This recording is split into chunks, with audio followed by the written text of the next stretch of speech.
it's a common fact that the PS3 was great because it allowed you to have custom themes and everything.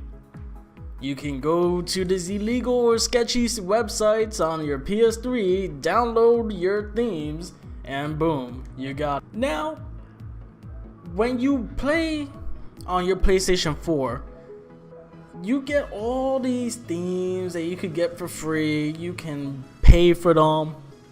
You could do pretty much whatever you feel like, but they're all pre-made, they're all preset.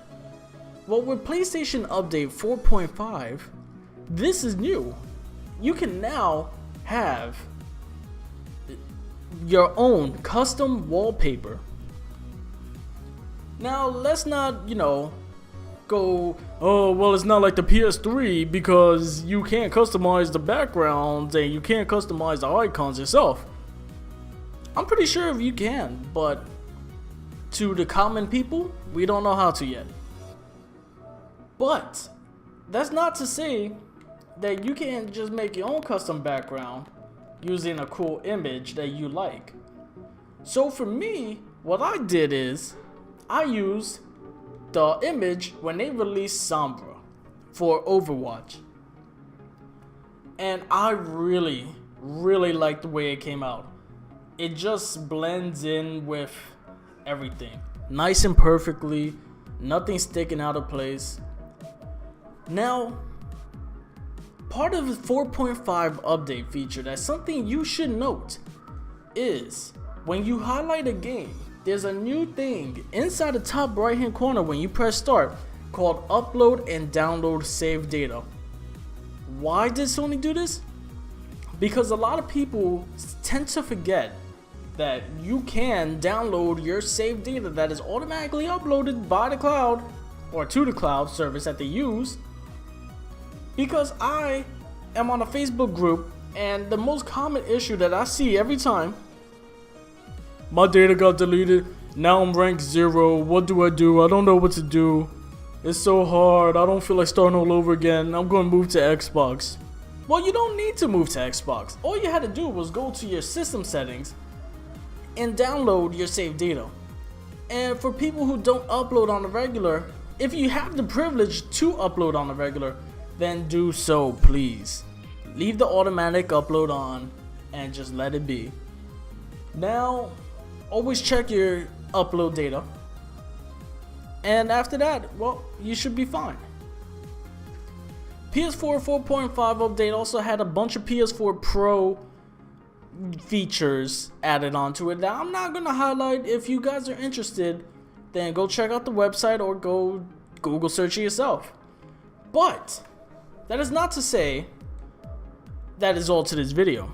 Something we all tend to forget is that PlayStation Plus gives you 2 free games per console.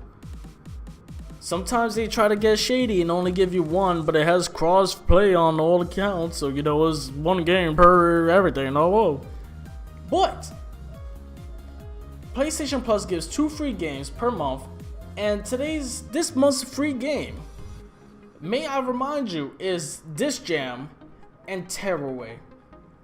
Last month was Little Big Planet. So shout outs to Sony for actually giving us decent games. But what's DISKK? I'm glad you asked, random voice that keeps popping up in my chat. Wait, what do you mean? Oh, wait. Hi guys. Tearaway is just a great game for all ages. You can enjoy it if you're very strict minded. I'm pretty sure you can at least enjoy it once. But if you're free minded, then you can probably enjoy it all day. Now DISKK on the other hand, this game right here is amazing. I mean, this game could technically be the next esport game. It's just like it meets the minimum skill requirements to actually be considered an esports game.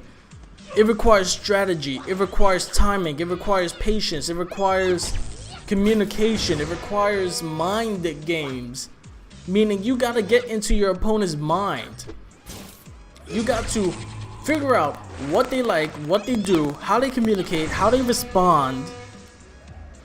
And your teammate needs to also be able to read your mind. He can talk to you, you know, but by the time that ball reaches your side of the field, the communication between your teammate and you is near to 1 millisecond. And now I may be over exaggerating, but that's the concept.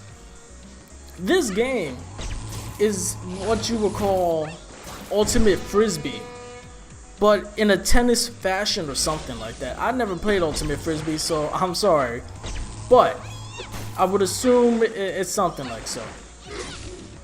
This game is just fun. This game has elements of character diversity that allows you to pick a character to specialize in a different type of strategy, such as my character is big, so he can't run across the map as fast, as to where these ninja girls can move fast but they don't throw the ball that strong, and my character throws the ball exceedingly strong.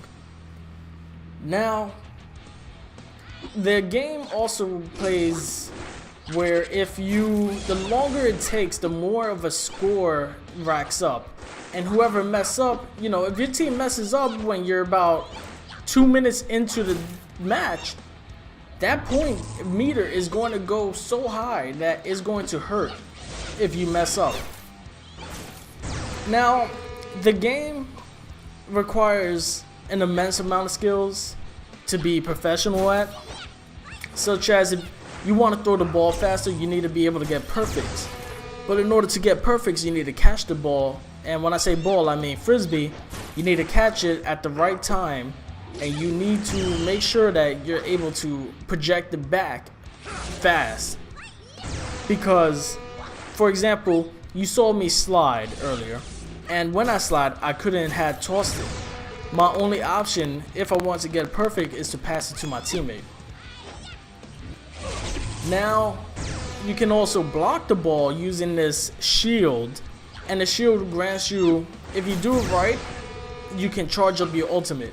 Your ultimate is technically can get you a free score, but if the team is smart, they can actually block it. So, it's hard, it's fun, it's intense, and I like the game in general. I believe that this game could take off like Rocket League because of PlayStation Plus. I believe that this game can break records. Now, to the devs, listen, you're a two-man team, and I understand how amazing that sounds, but be careful. Don't make the mistake that No Man's Sky made. No Man's Sky developed a game that was a beautiful piece of art, but when it came down to the game itself, it meant nothing. Only now recently has the game need a state of happiness, as you would say, and it's because they decided, let's make a game with minimal staff. Now there's other reasons why they did minimal staff, but the whole concept is that they are minimal staff, and because of that, they lacked in the ability to expand into areas that they should have expanded to when they first developed the game. I believe if you guys, the devs of this game, if you guys are to make new maps, first start visually, make cosmetics, and then pursue onto, you know, making new stuff, but don't force it upon the meta. If the devs, if you guys are going to make a game, or if you guys are going to, you know, make new stuff for the game, don't change what it is now. Change the cosmetics so it doesn't affect gameplay. Because when it affects gameplay, it's going to change the strategies. And then if you change the strategies, you're technically not the same game that you was, you know, so and so months ago. So, you know, please be careful. These new characters that I hear you guys are working on, make sure that they don't change too much. For example, the character that I love to use is this big dude. I like it when people call him Brody, because you know he feels like a Brody. But the ninja character is fast. My character is slow. So what do I compensate? I compensate in raw strength. I could toss the ball with minimum effort and it will still be pretty decently fast. While the ninja girl can travel across the map a little bit faster, but she throws the ball weaker. So each character has a unique individuality that just makes them great for what they are. There's minimal character customization, and that's because half of the customization comes from these things called a prize machine, which is like you put a quarter in and you get it. But I get it, you know, you want people to stay in the game and everything, but I don't like what I already see as far as legendaries and rares and all this other stuff. But besides that, the game is great as far as core gameplay. So ladies and gentlemen, I'm not going to bother you anymore. Don't forget to download this month's PlayStation Plus game and support your developers. And I'll see you next time.